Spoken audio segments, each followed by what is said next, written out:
Welcome back guys, hope you liked our first video about the plot explanation of Season 8 Episode 1. Today we are going to reveal the possible plot leak of Episode 2. Before watching this video, make sure you have already seen our first video. The link is given in the description. So now let's have a look at the plot explanation of Episode 2. The first scene will take place in the Great Hall of Winterfell. Jon, Daenerys, Tyrion, Davos and Sansa are present here.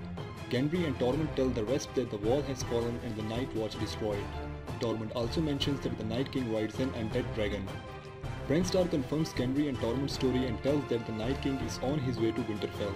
Jon Snow tells the rest that they have no time to lose and asks Maester Vulcan to inform all of their banners, everyone in the north, to prepare themselves for a war against the army of the dead. They need to prepare for an attack at the battlefield of Winterfell. After having to process a lot of new information and struggling with his identity, Jon Snow goes to the crypts to visit his mother Lyanna and his uncle Ned Stark. Daenerys notices that there is something wrong with Jon and finds him in the crypts. She asks Jon what is wrong with him. Jon tells her that he even is not called Jon Snow. He calls Jon Snow a lie people have made him believe all of his life. Daenerys is confused and asks Jon for clarification, but Jon walks away from her. Daenerys is noticed that Jon behaves aloof toward her.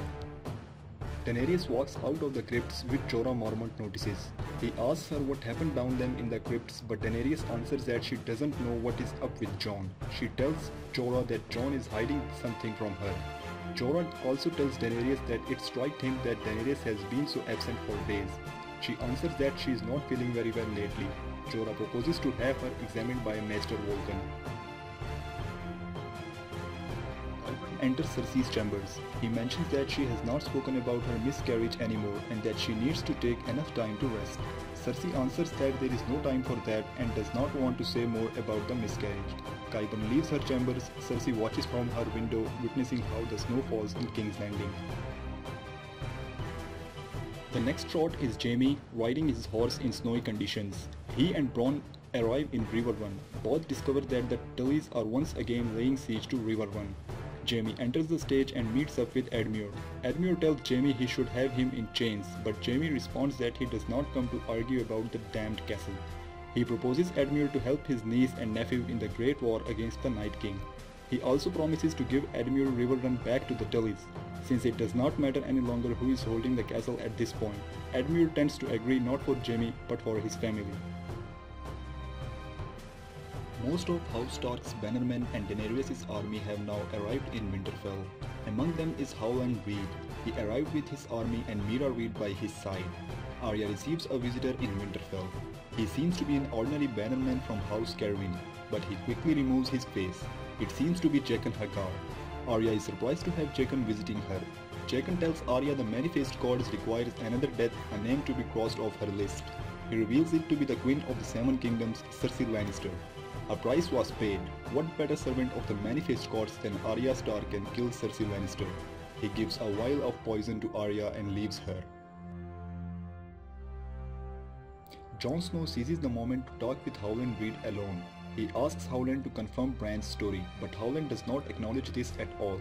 Jon Snow pleads him to tell the truth since Robert Baratheon is not alive any longer. There is no point in lying anymore. Howland ultimately confirms that Ned was carrying Lyanna's child when he came out of the Tower of Joy. He always promised him to keep this a secret. Jon thanks him for telling the truth anyway. Knowing that the army of the undead will be upon them very soon, Tyrion, Jon, Sansa, Arya, Brienne, Podrick, Davos, Tormund, Gendry, Varys, Jorah, Theon, the Hound, Grey Worm and Sam discuss together with the Stark bannermen and Daenerys' army how they will defend the north. Allegedly, the Last Hearth has already been attacked by the White Walkers and their castle destroyed. Ned Umber did not make it out alive. Tyrion speaks for Daenerys, who is absent due to illness. Forward with a plan to defend the north. Tormund, the remaining free folk, the Dothraki, the Unsullied will attack with Dragonglass from the Dreadfort since that's where they are heading to first. On their way to Winterfell, the dragons will set the army of the dead afire and House Stark's bannermen and the Knights of the Vale will fight weakened forces at the battlefield of Winterfell and hopefully destroy the Night King as well. Jon wants Brienne and Podrick to take Sansa, Arya and Bran with them and to leave with Robin Arryn to the Eyrie. Arya does not want to and claim that she is stronger than most men. They need her in the war to come. Jon insists that he does not want that. Jorah also wants to fight alongside House Mormont, but Lyanna reminds him that he has betrayed his own house. Varys mentions that he has also received words from King's Landing. Supposedly, Queen Cersei has brought a great army of sellsword and Euron Greyjoy has taken Storm's End to install the army there. Theon pleads to have Storm's End attacked and Gendry agrees since it's the seat of his father's house. Jon promises Theon that he will help to destroy Euron and save his sister after they have dealt with the Night King and his army. There is no time for that now since all of their lives are in danger and they have no choice than to face the Night King and his army. He needs his help and that of the Iron Islanders as well during the battle at Winterfell. A disappointed Theon accepts his proposal. Missandei visits Daenerys in her chambers. Daenerys tells Missandei that Maester Vulcan examined her and that he confirmed that she is pregnant. Missandei asks why she is not happy then. Daenerys feels that Jon has changed towards her and she does not understand why. The Free Folk, the Dothraki, the Unsullied prepare to leave Winterfell. Jon asks Daenerys why she did not attend this important gathering, but Daenerys does not reply to that as well. Meera goes to say goodbye to Bran in the Godswood in Winterfell when Bran starts to behave very strangely.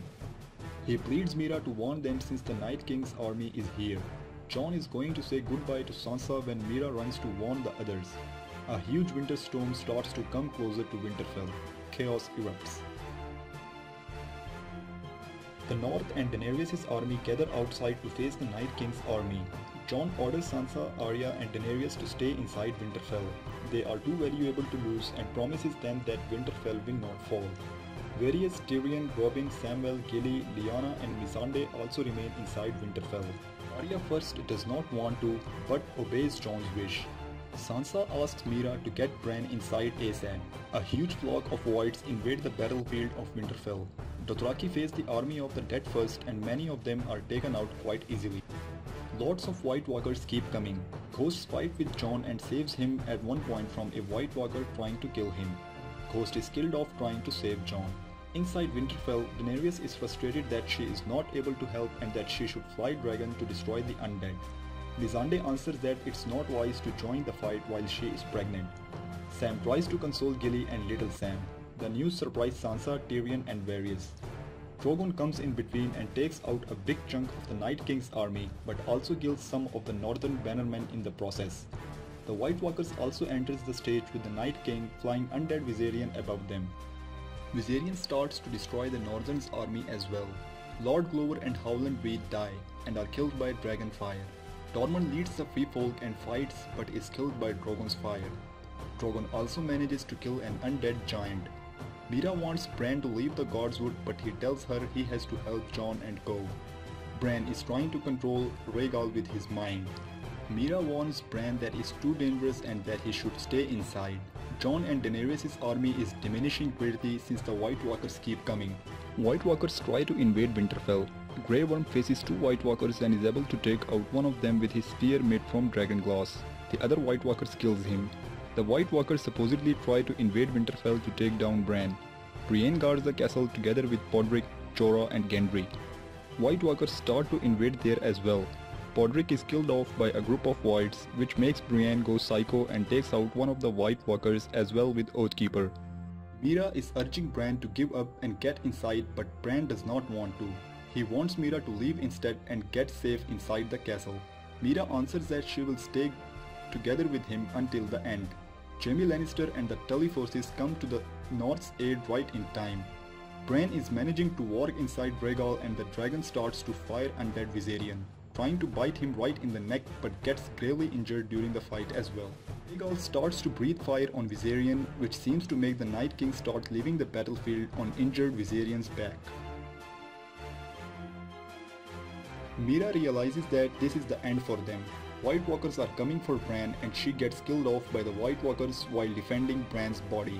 Viserion and Rhaegal keeps fighting each other and both starts to be seriously injured. It seems like Dragonfire can harm the Night King.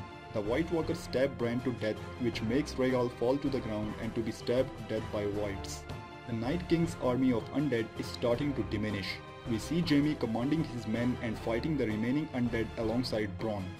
Jon fights alongside the Hound and Davos. The Hound is fighting like a boss right here. When Jon starts to notice that the Night King's army is retreating as well, he commands everybody to leave the battlefield ASAP and goes with Davos and the Hound to get everyone safely outside now. The Knights of the Vale, Sansa, Brienne and Robin leave together to the Eyrie. Arya, the Hound, Jaime Lannister, Bronn, Admiral Tully and the Lannister forces retreat to River Run. Jon, Davos, Tyrion, Varys, Missandei, Jorah, Samwell, Gilly, Little Sam, Theon, the remaining Unsullied and Dothraki forces travel south. Lyanna Mormont and her men retreat to Bear Island. The last shot we see is Jon and Daenerys on Drogon's back, setting all the dead afire including dead Rhaegar. Both sides suffered great losses in this fight. Hope you guys liked the video and let us know about what do you think of this possible plot explanation in the comment section. Do not forget to subscribe our channel and stay tuned for more videos and updates.